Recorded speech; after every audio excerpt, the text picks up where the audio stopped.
Hello everybody, welcome back.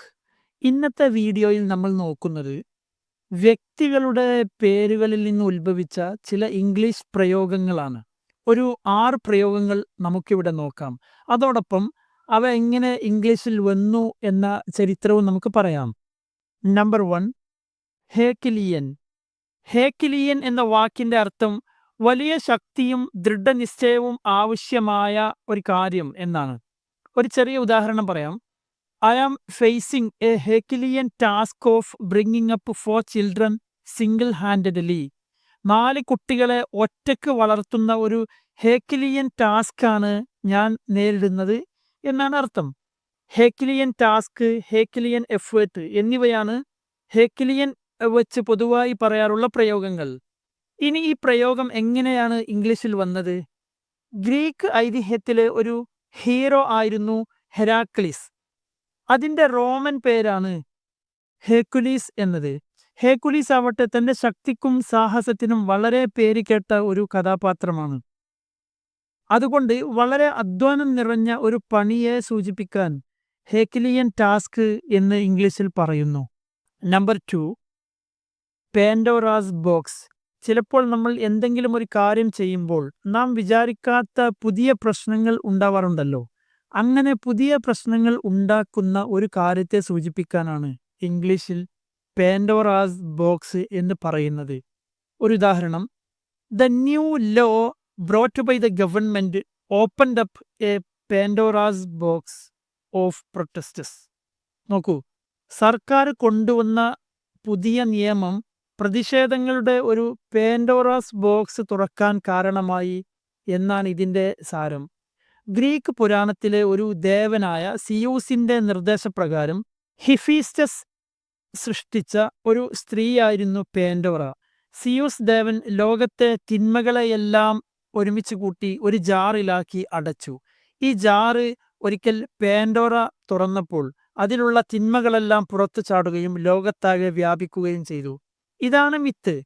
അതിൻ്റെ അടിസ്ഥാനത്തിലാണ് വിചാരിക്കാതെ പുതിയ പുതിയ പ്രശ്നങ്ങൾ ഉണ്ടാക്കുന്ന ഒരു കാര്യത്തെ സൂചിപ്പിക്കാൻ പാൻഡോറാസ് ബോക്സ് എന്ന് ഇംഗ്ലീഷിൽ പ്രയോഗിക്കാൻ തുടങ്ങിയത്. Number 3, draconian. ഡ്രാക്കോണിയൻ ലോ അല്ലെങ്കിൽ ഡ്രാക്കോണിയൻ പണിഷ്മെന്റ് എന്നൊക്കെ നമ്മൾ പറയാറുണ്ട്. അതിൻ്റെ അർത്ഥം അങ്ങേയറ്റം കഠിനമായതോ അനാവശ്യമായ അളവിലുള്ളതോ ആയ ഒരു നിയമം അല്ലെങ്കിൽ ഒരു ശിക്ഷ എന്നൊക്കെയാണ്. ഒരു സെന്റൻസ് നമുക്ക് ഉദാഹരണമായി പറയാം.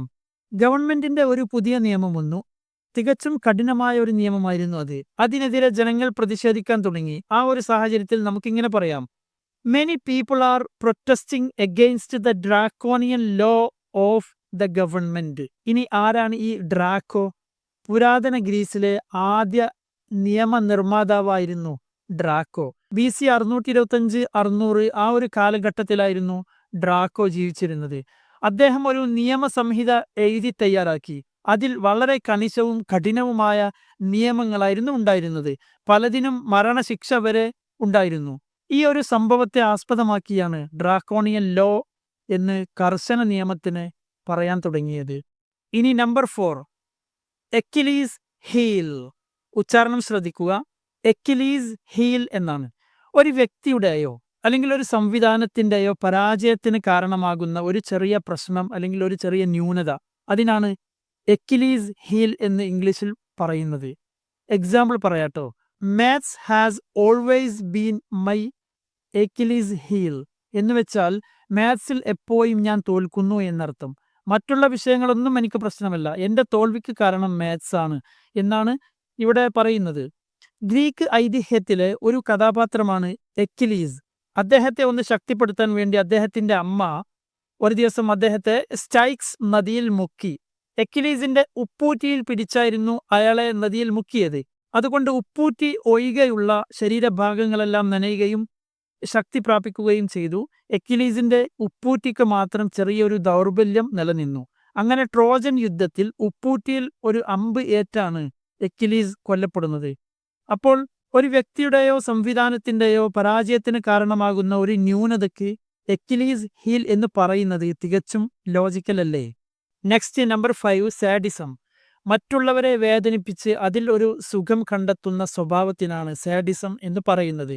അത്തരം സ്വഭാവമുള്ളയാളെ സാഡിസ്റ്റ് എന്നും പറയുന്നു. ജസ്റ്റ് ഒരു എക്സാമ്പിൾ നോക്കാം. The villain of this film is A true sadist. He enjoys in the sufferings of his victims. Okay അല്ലേ? മാർക്കി ഡി സാഡ് എന്നൊരു ഫ്രഞ്ച് എഴുത്തുകാരൻ ഉണ്ടായിരുന്നു. 1814 പുള്ളിയുടെ മരണം. മറ്റുള്ളവരെ വേദനിപ്പിച്ച് സുഖം കണ്ടെത്തുന്ന ചില കഥാപാത്രങ്ങൾ അദ്ദേഹത്തിന്റെ രചനകളിൽ നിറഞ്ഞു നിന്നിരുന്നു. ആ ഒരു യാഥാർത്ഥ്യത്തിന്റെ അടിസ്ഥാനത്തിലാണ് സാഡിസം എന്ന വാക്ക് ഉത്ഭവിക്കുന്നത്. Number 6, boycott. നമ്മുടെ വിയോജിപ്പ് പ്രകടിപ്പിക്കാൻ വേണ്ടി നമ്മൾ ചിലപ്പോൾ ഒരു പ്രൊഡക്റ്റ് വാങ്ങാതിരിക്കുകയോ അല്ലെങ്കിൽ എന്തെങ്കിലും ഒരു പ്രവൃത്തി ചെയ്യാതിരിക്കുകയോ ചെയ്യുന്നതിനാണല്ലോ നമ്മൾ ബോയ്ക്കോട്ട് ചെയ്യുക എന്ന് പറയുന്നത്. മലയാളത്തിൽ ബഹിഷ്കരിക്കുക എന്നാണ് ഇതിന് പറയാറുള്ളത്, അല്ലേ? 1880-കളിൽ അയർലൻഡിൽ ഉണ്ടായിരുന്ന ഒരു ബ്രിട്ടീഷ് ഉടമയായിരുന്ന ചാൾസ് ബോയ്ക്കോട്ടിന്റെ പേരിൽ നിന്നാണ് ബോയ്ക്കോട്ട് എന്ന വാക്ക് ഈ അർത്ഥത്തിൽ ഉപയോഗിക്കാൻ തുടങ്ങിയത്. ഐറിഷ് ഭൂസമരം നടന്ന സമയത്ത് ആളുകൾ അദ്ദേഹത്തോട് വാടക കുറക്കാൻ ആവശ്യപ്പെട്ടു. പക്ഷെ അദ്ദേഹം അത് നിരസിച്ചു. അതിൽ ക്ഷുഭിതരായ ജനങ്ങൾ അദ്ദേഹത്തെ ഒന്ന് ബഹിഷ്കരിക്കാൻ ആഹ്വാനം ചെയ്തു. അദ്ദേഹത്തിന്റെ ജോലിക്കാർ ജോലി നിർത്തി. കടകളിൽ അദ്ദേഹത്തിന് സാധനങ്ങൾ വിൽക്കാതെയായി. അദ്ദേഹത്തിന്റെ കത്തുകൾ പോലും മുടങ്ങി. ഈ ഒരു ചരിത്ര സംഭവത്തെ തുടർന്നാണ് ബഹിഷ്കരിക്കുക എന്ന അർത്ഥത്തിൽ ബോയ്ക്കോട്ട് എന്ന പദം ഇംഗ്ലീഷിൽ പിൽക്കാലത്ത് ഉപയോഗിക്കാൻ തുടങ്ങിയത്.